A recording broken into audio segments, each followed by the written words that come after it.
Assalamualaikum warahmatullahi wabarakatuh. Kami dari kelompok 11 ingin menyampaikan materi mengenai dinasti Mughal India hingga terbentuknya Bangladesh. Anggota kelompok 11. 1. Mareta Galuh Prastiti, nomor absen 13, dengan NIM 215231333. 2. Muhammad Fadli Hairuddin, nomor absen 18, dengan NIM 215231338. 3. Sekar Afifah Nur Fauziah, nomor absen 32, dengan NIM 215231352. Sejarah Dinasti Mughal. Kerajaan Mughal berdiri seperempat abad sesudah berdirinya Kerajaan Safawi. Jadi, di antara 3 kerajaan besar Islam, kerajaan inilah yang termuda. Kerajaan Mughal bukanlah kerajaan Islam pertama di anak benua India. Awal kekuasaan Islam di India terjadi pada masa Khalifah Al-Walid dari dinasti Umayyah. Penaklukan wilayah ini dilakukan oleh tentara Bani Umayyah di bawah pimpinan Muhammad ibnu Qasim. Kesultanan ini didirikan oleh Babur, pemimpin Mongol dari cabang dinasti Timuriyah. Ketika dia mengalahkan Ibrahim Lodi, Sultan Delhi terakhir dalam pertempuran Panipat I. Setelah Babur memperoleh kemenangan, ia beserta pasukannya memasuki kota Delhi untuk menegakkan pemerintahan. Dengan ditegakkannya pemerintahan Babur di kota Delhi, maka berdirilah Kerajaan Mughal di India pada tahun 1526 Masehi. Para penguasa Kerajaan Mughal di India. 1. Babur, pada tahun 1526 Masehi sampai 1530 Masehi. Babur bernama lengkap Zahiruddin Muhammad Babur. Masa pemerintahan Babur ditandai oleh 2 persoalan besar, yakni bangkitnya kerajaan-kerajaan Hindu yang mencoba melepaskan diri dari kekuasaan Islam dan munculnya penguasa Muslim yang mengakui pemerintahannya di Afghanistan yang masih setia kepada keluarga Lodi. 2. Humayun, pada tahun 1530 Masehi sampai 1540 Masehi dan pada tahun 1556 Masehi. Babur digantikan oleh putra sulungnya, Humayun yang bernama lengkap Nasiruddin Humayun. Pada tahun 1540 Masehi, terjadi perang antara Mughal dengan orang-orang Afgan di Kanuj. Namun sayang, keberuntungan tidak lagi berpihak kepada Mughal dan mereka kalah. Pada tahun 1555 Masehi, ia menyerbu Delhi yang saat itu diperintah Sikandar Sur dari dinasti Sur 1540 sampai 1555 Masehi. Akhirnya ia bisa memasuki kota ini dan ia bisa memerintah kembali sampai pada tahun 1556 Masehi. 3. Akbar, pada tahun 1556 sampai 1605 Masehi. Sepeninggalan Humayun, tahta kerajaan Mughal dijabat oleh putranya, yaitu Akbar.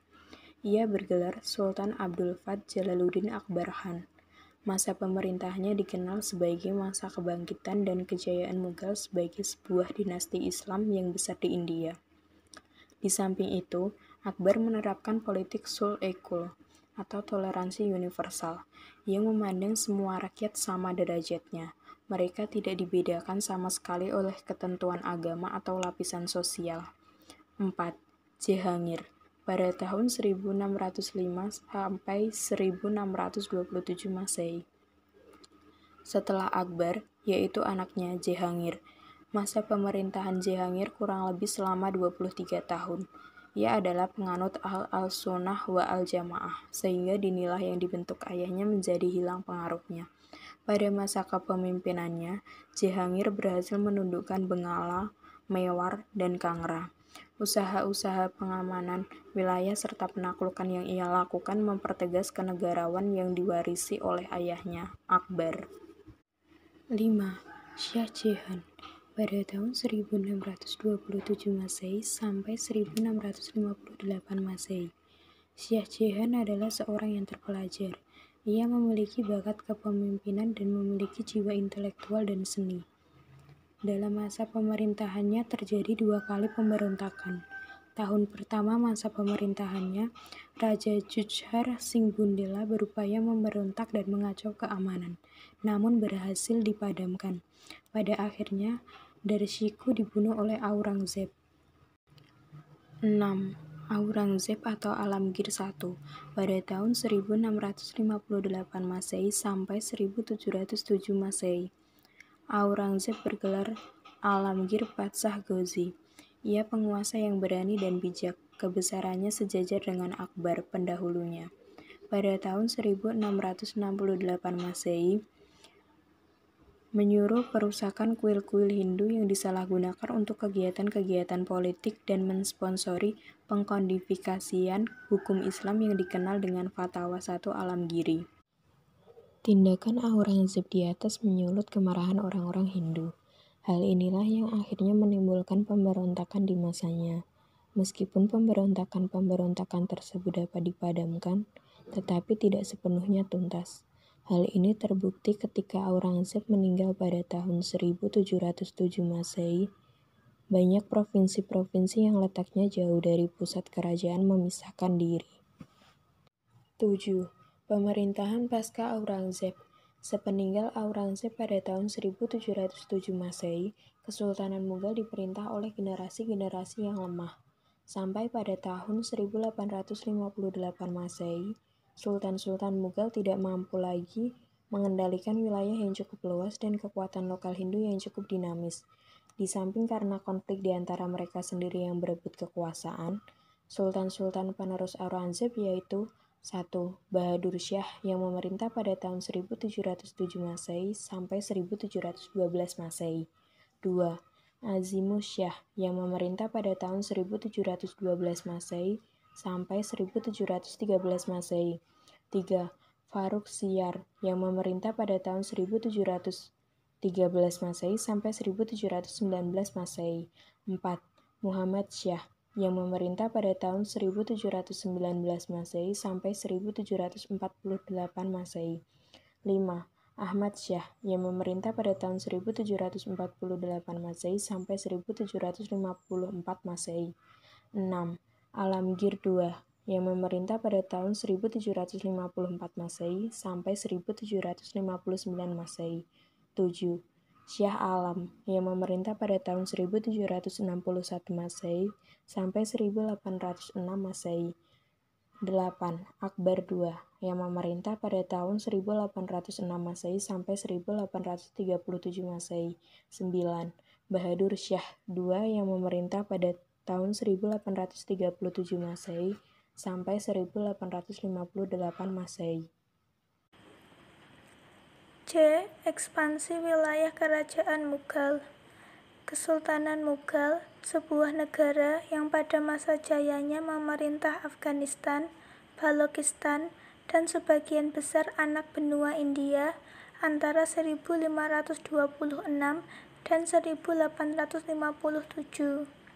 Selama sekitar 2 abad, kesultanan membentang dari pinggiran luar lembah Indus di barat, Afghanistan Utara di barat laut, Kashmir di utara, hingga dataran tinggi Assam, Bangladesh masa kini di timur, dan dataran tinggi Deccan di India Selatan. Pada puncak kekuasaan terbesarnya, merupakan salah satu monarki terbesar dalam sejarah Asia Selatan, dan menyatukan kembali hampir seluruh wilayah di anak benua India setelah Kekaisaran Maurya 16 abad yang lalu. Pada tanggal 20 Maret 1940, Muslim League mengadakan sidang tahunan memutuskan sebuah resolusi menyerukan penciptaan negara Muslim dalam wilayah barat laut, lembah Indus, dan wilayah belahan timur Bengala. D. Sebab kemunduran Islam di India. Setelah 1,5 abad dinasti Mughal berada di puncak kejayaannya, para pelanjut Aurangzeb tidak sanggup mempertahankan kebesaran yang telah dibina oleh sultan-sultan sebelumnya. Pada masa Aurangzeb, pemberontakan terhadap pemerintahan pusat memang sudah muncul, tapi dapat diatasi. Pemberontakan itu bermula dari tindakan-tindakan Aurangzeb yang dengan keras menerapkan pemikiran puritanismenya. Setelah ia wafat, penerusnya rata-rata lemah dan tidak mampu menghadapi masalah yang ditinggalkan. Pada abad ke-18, kerajaan ini memasuki masa-masa kemunduran. Kekuasaan politiknya mulai merosot. Suksesi kepemimpinan di tingkat pusat menjadi ajang perebutan. Ajang separatis Hindu di India Tengah, Sikh di belahan timur utara, dan Islam di bagian timur semakin lama semakin mengancam. Sementara itu, para pedagang Inggris EIC yang untuk pertama kali diizinkan oleh Jihangir menanamkan modal di India dengan didukung oleh kekuatan bersenjata semakin kuat menguasai pantai. Ada beberapa faktor yang menyebabkan kekuasaan dinasti Mughal itu mundur pada 1,5 abad terakhir dan membawa kepada kehancurannya pada tahun 1858 Masehi, yaitu 1. Terjadi stagnasi dalam pembinaan kekuatan militer, sehingga operasi militer Inggris di wilayah-wilayah pantai tidak dapat segera dipantau oleh kekuatan maritim Mughal. Begitu juga kekuatan pasukan darat. Bahkan mereka kurang terampil dalam mengoperasikan persenjataan buatan Mughal sendiri. 2. Kemerosotan moral dan hidup mewah di kalangan elit politik, yang mengakibatkan pemborosan dalam penggunaan uang negara. 3. Pendekatan Aurangzeb yang terlampau kasar dalam melaksanakan ide-ide Puritan dan kecenderungan aneksetisnya, sehingga konflik antar agama sangat sukar diatasi oleh sultan-sultan sesudahnya. 4. Semua pewaris tahta kerajaan pada paruh terakhir adalah orang-orang lemah dalam bidang kepemimpinan. Poin E. Terbentuknya Bangladesh. Pada 16 Desember tahun 1971 adalah awal dari cikal bakal terbentuknya negara Bangladesh. 2 pekan setelah India menginvasi wilayah bagian timur Pakistan, kenyataan pahit harus diterima Pakistan. Tentara mereka yang berjumlah 90.000 harus menyerah terhadap pasukan India di wilayah tersebut. Kekalahan itu begitu menyakitkan bagi Pakistan. Pasalnya, kekalahan tersebut berakibat pada langkah Pakistan Timur yang resmi memisahkan diri dari negaranya dan mendeklarasikan diri sebagai Bangladesh. Semenjak Inggris mengakhiri kekuasaan pada tahun 1947 dari barat dan timur, Pakistan kerap berseteru. Perbedaan budaya serta adanya negara India yang memisahkan barat dan timur ini semakin memicu dan membakar semangat timur Pakistan untuk merdeka. Sebenarnya sebelum peperangan itu pecah pada bulan Maret, tentara Pakistan Timur sudah memproklamirkan negara Bangladesh, tapi hal itu tak berlangsung lama. Pakistan segera mengambil tindakan dan melakukan serangan ke daerah itu. Namun Bangladesh tampaknya harus banyak berterima kasih kepada India. Kalau tidak ada bantuan dari negara tersebut, sulit rasanya negara Bangladesh bisa berdiri sampai sekarang ini. Walau mendapat bantuan India, jalan panjang tetap harus dilalui Bangladesh. Banyak warga terbunuh, jutaan orang mengungsi, menjadi harga mahal yang harus dibayar Bangladesh. Tetapi perjuangan Bangladesh akhirnya membuahkan hasil. Pada tahun 1974, Pakistan akhirnya resmi mengakui kemerdekaan dan kedaulatan negara Bangladesh. Poin F. Peradaban kerajaan Islam di India. 1. Keilmuan. Munculnya beberapa karya sastra tinggi seperti Padmavat yang mengandung pesan kebajikan manusia Gubahan Muhammad Jayazi, seorang penyair istana. B. Kerajaan Mughal termasuk sukses dalam bidang arsitektur. Taj Mahal di Agra merupakan puncak karya arsitektur pada masanya, diikuti oleh Istana Fatpur Sikri peninggalan Akbar dan Masjid Raya Delhi di Lahore. C.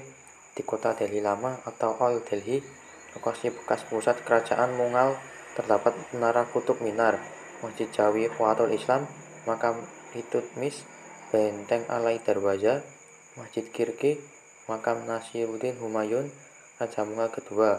Di kota Hyderabad terdapat 4 menara benteng Char Minar. Di kota Jaunpur berdiri tegak Masjid Jami Adala. D. Taman-taman kreasi Mughal menonjolkan gaya campuran harmonis antara Asia Tengah, Persia, Timur Tengah, dan lokal. E. Pada masa Sheikh Jahan, dibangun masjid berlapiskan mutiara dan Taj Mahal di Agra, Masjid Raya Delhi, dan Istana Indah di Lahore. F. Dalam bidang ilmu pengetahuan pada masa Akbar terdapat 3 bahasa nasional, yaitu bahasa Arab sebagai bahasa agama, bahasa Turki sebagai bahasa bangsawan, dan Persia sebagai bahasa istana dan kasusastraan. G. Di bidang tasawuf juga muncul ahli tasawuf seperti Mubarak. Pada masa Aurangzeb didirikan pusat pendidikan di Lucknow. H. Dalam bidang pendidikan, Akbar membangun bangunan khusus untuk tempat pengajian ilmu. Dia juga berusaha menarik simpati para ulama dengan menghibahkan sejumlah madrasah dan perpustakaan. I. Studi-studi di bidang yang dianggap keilmuan non-agama seperti logika, filsafat, geometri, geografi, sejarah, politik, matematika, dan kedokteran digalakan. 2. Hukum dan sosial. A. Perluasan wilayah. Ia berhasil menguasai Gujarat, Surat, Bihar, Bengal, Kashmir, Orissa, Deccan. B. Menjalankan roda pemerintahan secara pemerintahan militeristik. Pemerintah daerah dipegang oleh seorang sipah, salar, atau kepala komandan, sedang subdistrik dipegang oleh Faujar atau komandan. C. Akbar menerapkan politik toleransi universal atau sulakul. Dalam politik ini semua rakyat India dipandang sama. D. Pada masa Akbar terbentuk landasan institusional dan geografis bagi kekuatan. E. Imperiumnya yang dijalankan oleh elit militer dan politik yang pada umumnya terdiri dari pembesar-pembesar Afgan, Iran, Turki, dan Muslim asli India. F. Para pejabat dipindahkan dari sebuah jagir kepada jagir lainnya untuk menghindarkan mereka mencapai interest yang besar dalam sebuah wilayah tertentu. G. Pembesar-pembesar Afgan, Iran, Turki, dan Muslim asli India. H.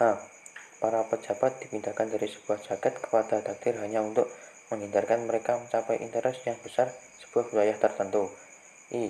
Wilayah imperium juga dibagi menjadi sejumlah provinsi dan distrik yang dikelola oleh seorang yang dipimpin oleh pejabat pemerintahan pusat untuk mengamankan pengumpulan pajak dan untuk mencegah penyalahgunaan oleh kaum petani. 3. Ekonomi. A. Terbentuknya sistem pemberian pinjaman bagi usaha pertanian. B. Adanya sistem pemerintahan lokal yang digunakan untuk mengumpulkan hasil pertanian dan melindungi petani. C. Sistem pengumpulan pajak yang diberlakukan pada beberapa provinsi utama pada imperium ini. Perpajakan dikelola sesuai dengan sistem JAB. D. Perdagangan dan pengelolaan industri pertanian mulai berkembang. Pada masa Akbar, konsesi perdagangan diberikan kepada The British East India Company atau EIC. Sekian dari kelompok kami, kurang lebihnya mohon maaf. Wassalamualaikum warahmatullahi wabarakatuh.